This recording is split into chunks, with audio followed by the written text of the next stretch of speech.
Alright mga idol, sa katatapos-tapos nga lang po ng annual Ring Magazine Philippine Award, masaya nga pong pinalitan ng Sandman Boxing Promotion na nakuha nga ni former Unified Super Bantamweight Champion Marlon The Nightmare Tapales ang pagiging Fighter of the Year.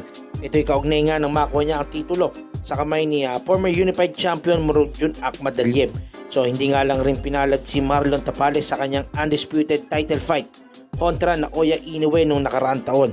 So narito naman ang iba pang boksingerong nakakuha ng Ring Magazine Philippine Award. So napunta naman nga po kay former Olympian and undefeated lightweight boxer na si Charlie Suarez ang Fighter of the Year. Ito'y matapos niya nga pong talunin ng kapwa undefeated na si Paul Fleming nung nakaraang taon sa kanilang laban sa Sydney, Australia.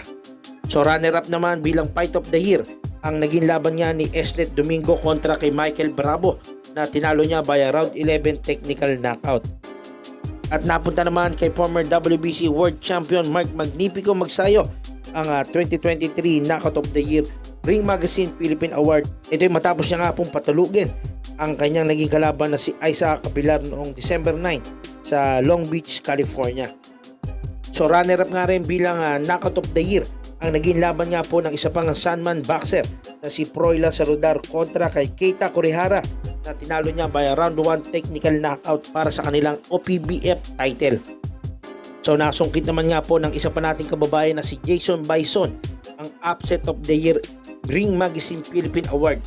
Ito'y matapos niya nga pong talunin by round 2 technical knockout ang Japanese boxer na si Ryuya Yamanaka na ginanap nga po sa Portopia Hotel, Kobe, Japan. So mga idol, ito nga po yung mga boksingero natin na nakakuha ng award sa natapos na annual Ring Magazine Philippine Awards.